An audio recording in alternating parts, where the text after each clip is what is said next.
এবার রাঁধুনির সৌজন্যে ত্যাগের মাসে।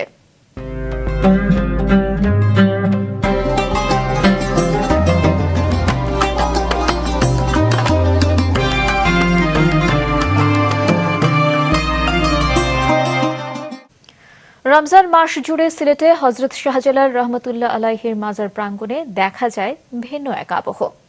ধনী গরিব ছোট বড় সবাই ভেদাভেদ ভুলে একসঙ্গে ইফতার করতে বসেন এক কাতারে। ৭০০ বছর ধরে চলছে মুসাফিরদের জন্য এই আয়োজন। স্টাফ রিপোর্টার শুভ্র দাসের পাঠানো তথ্য এবং ছবিতে ডেস্ক রিপোর্ট। সারা বছর ভক্ত দর্শনার্থীদের পদচারণায় মুখর থাকে পুণ্যভূমি সিলেটের হযরত শাহজালাল রহমতুল্লাহ আলাইহির মাজার। আর পবিত্র রমজান মাস এলেই এই প্রাঙ্গণ ভিন্ন রূপ নেয়। প্রতিদিন আয়োজন করা হয় গণ ইফতারের। দুপুর থেকে শুরু হয় গণ ইফতারের ব্যস্ততা। বিশাল ডেকচিতে রান্না করা হয় ভুনা কিংবা পাতলা খিচুড়ি ও ঐতিহ্যবাহী আকনি। খেজুর ও ছোলাও থাকে ইফতারের তালিকায়। ভক্ত আশেকানরা জানিয়েছেন, মাজার প্রাঙ্গণে ইফতার কেবল ক্ষুধা নিবারণ করে না, পাওয়া যায় আত্মিক প্রশান্তি। পবিত্র এই স্থানে ইফতার করার মাধ্যমে তারা আল্লাহর রহমত বরকত কামনা করেন।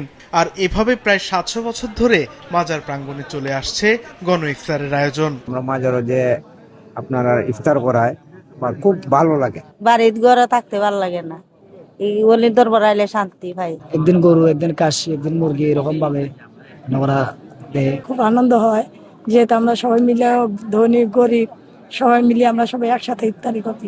আমরা খুব ইচ্ছা করে রিস্কা ভাড়া দিয়া ইফতারি খাইতাম, আল্লাহর নাম লইতাম, আল্লাহর ওইখানে আইলে খুব শান্তি পাই। মাজার কর্তৃপক্ষ জানিয়েছে, বংশ পরম্পরায় মোতওয়াল্লি পরিবারের তত্ত্বাবধানে পরিচালিত হয়ে আসছে গণ ইফতার তথা লঙ্গরখানা। শাহজালাল দরবারে যখন আয়, আমরা খালি ইফতার নাই, ইফতারের পরে যখন আমরা প্রত্যেক এশার নামাজের পরে লঙ্গর হয়, এটা আমরা লঙ্গর খাওয়াই। আর এই খানিটা আমরা যত খাদিম সাহেব সকল যা আসেন সবর তরফ থাকে তারা দেন, আর মতল্লি হিসাবে বাকিটা দেখেন, আর তার কাজটাই আমি নিজে করিয়া এটা মিলিয়া দিই। ধনী গরিবের এক কাতারে বসার এমন দৃশ্যকে অসাম্প্রদায়িক চেতনা ও সম্প্রীতির উজ্জ্বল প্রতিচ্ছবি হিসেবে দেখেন সিলেটবাসী। মাছরাঙা, নিউজ ডেস্ক।